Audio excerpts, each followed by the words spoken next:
इस फल को देख रहे हैं आप? अभी अभी अपनी डाल से अलग हुआ है। बड़ा दुख होता है ना जब आप अपने उद्गम से अलग होते हैं, परंतु ये दूरी भी आवश्यक है। अब इस फल को ही ले लीजिए। अपने जीवन दाता वृक्ष से अलग होकर ये ना केवल किसी की भूख शांत करेगा, अभी तो इसके भीतर के बीज से एक नए वृक्ष का सृजन भी होगा और कई फल जन्मेंगे। सृजन की प्रतिक्रिया में पीड़ा आवश्यक है। यदि पीड़ा नहीं होगी तो सृजन नहीं होगा। पीड़ा अपने उद्गम से दूर होने, पीड़ा अपनों से दूर होने। इस फल की भांति हम मनुष्यों को भी अपने उद्गम से, अपने सगे संबंधियों से अलग होना पड़ता है। और यही अलगाव एक नए सृजन को, एक नई सृष्टि को, एक नए विकास को जन्म देता है। इसलिए ऐसे अलगाव से दुखी मत होइए, उसका स्वागत कीजिए, क्योंकि ये विकास की नींव है। अपराध वो भावना है जिसके कारण संसार में सदा दुख ही व्याप्त रहता है। हम सब अपराधियों से घृणा करते हैं, उन्हें कोसते हैं, परंतु क्या कभी विचार किया है कि कोई भी जन्म से अपराधी नहीं होता? तो ऐसा क्या कारण है कि कोई इतना बुरा बन जाता है कि वो बुराई की सीमाएं ही पार कर जाए? कारण है कामना।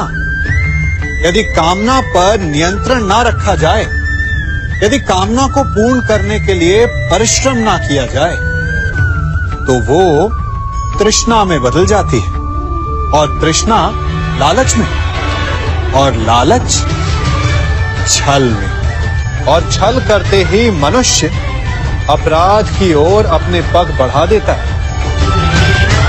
इसलिए ये अत्यंत आवश्यक है कि मन की कामनाओं पर नियंत्रण रहे।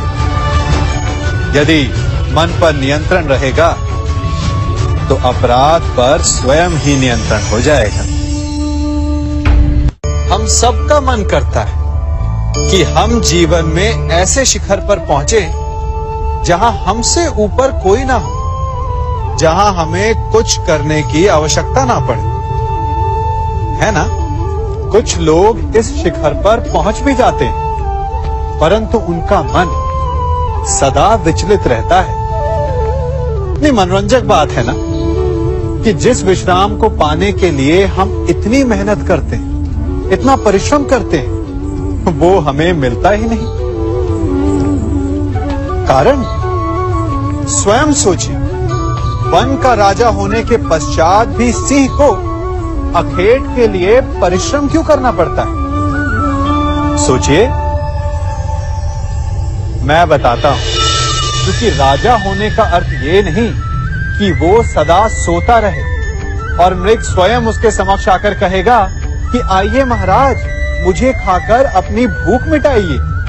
तो समझ लीजिए, कार्य आपके परिश्रम से संपन्न होते हैं, केवल कामना से नहीं। यदि आप नीचे हैं तो सदा स्मरण रखें कि आपका परिश्रम ही आपको ऊंचाइयों पर ले जाएगा, और यदि आप ऊंचाई पर हैं तो वहां पर भी रहने के लिए आपको निरंतर परिश्रम करते रहना होगा। अर्थात परिश्रम से मुक्ति नहीं है, क्योंकि परिश्रम ही जीवन है। सबसे अधिक महत्वपूर्ण क्या है? जीवन, या जो जीवन में पाया, यात्रा, या यात्रा पूर्ण करने के बाद पाया गया लक्ष्य, कर्म या उसके फल? बहुत ही महत्वपूर्ण परंतु विकट प्रश्न है ना? परंतु तनिक धीरज से सोचेंगे तो इसका उत्तर अधिक कठिन नहीं है। यदि जीवन यात्रा है तो उसका लक्ष्य क्या होना चाहिए? स्वयं सोचिए। मान, संतान, धन, नहीं ना। अंतिम लक्ष्य है परम आनंद, और ये अचानक से नहीं मिलता। इसे पाने का केवल एक ही उपाय, और वही आपका कर्म, वही आपकी यात्रा भी, और वही आपका प्रारब्ध भी है। और आपको कौन बताता है कि आपके लिए सही क्या है? वो है आपका मन, जो मस्तिष्क की भांति हानि और लाभ नहीं सोचता, जो आपको ये बताता है कि शुभ किसमें, संसार का कल्याण किसमें, आनंद किसमें। यदि आपका मन संयमित है तो वो आपका सबसे महत्वपूर्ण मार्गदर्शक है, जो आपकी यात्रा, आपका लक्ष्य, आपके कर्म और उसके फलों को सबको शुभ बना सकता है।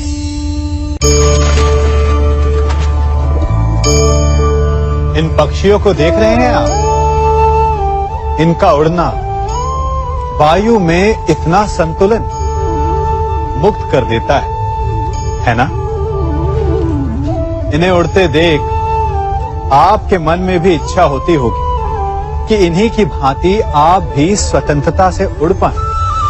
ईर्ष्या होती है ना, जब आप इन्हें खुले आकाश में ऐसे विचरण करते देखते हैं।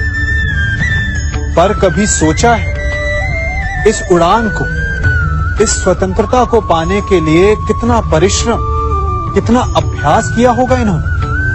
आकाश में उड़ने से पूर्व धरती पर कितना गहन परिश्रम किया होगा इन्होंने। इनके माता पिता ने पहली बार जब इन्हें पंख फड़फड़ाने को उकसाया होगा तो कितनी बार गिरे होंगे। पहली बार वायु में उड़ते समय कितना भय लगा होगा इन्हें। अपनी पहली उड़ान के पश्चात धरती पर उतरते समय गिरकर कितनी चोट खाई होगी।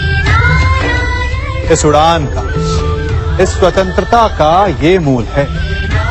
यदि आप ये दे सकते हैं तो अवश्य आप भी इस स्वतंत्रता को पा सकते हैं। इन पक्षियों की भांति ही अपने चारों ओर जब भी आप किसी सफल मनुष्य को देखें तो उससे ईर्ष्या ना करें, उसके परिश्रम और पीड़ा को समझने का प्रयास करें जो उसने यहां तक पहुंचने में पाई है। प्रेरणा लें, प्रयास करें और स्वयं भी सफल हो जाएं।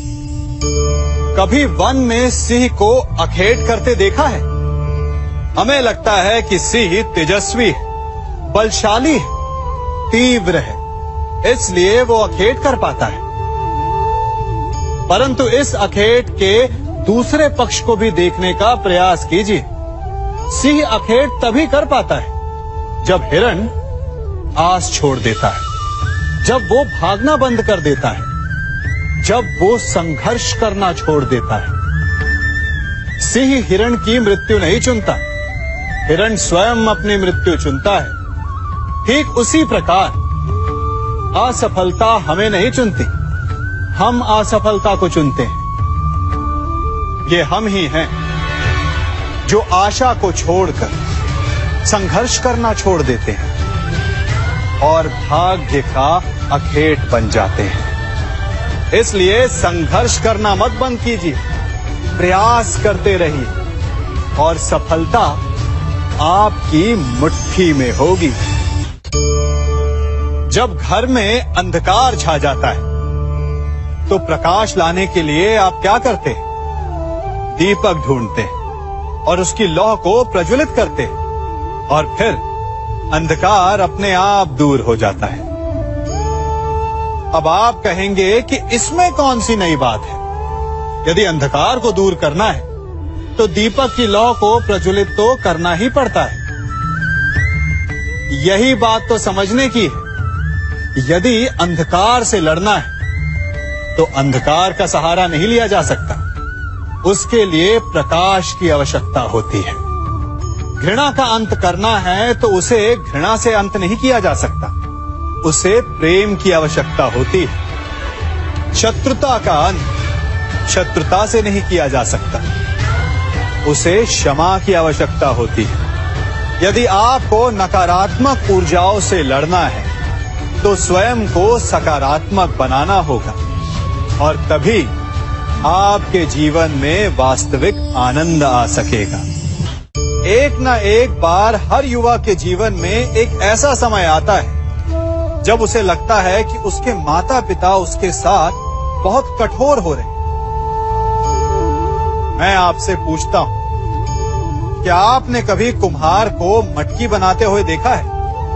वो गीली माटी से मटके को चाक पर आकार देता है और वास्तविक आकार वो मटकी को तब देता है जब वो लकड़ी के संभल से मटके को बाहर से पीटता है। हम सभी उस कुम्हार को मटके को पीटते हुए देखते हैं, परंतु उस कुम्हार के उस हाथ को नहीं देखते जो मटके को भीतर से बाहर की मार से सहारा दे रहा है।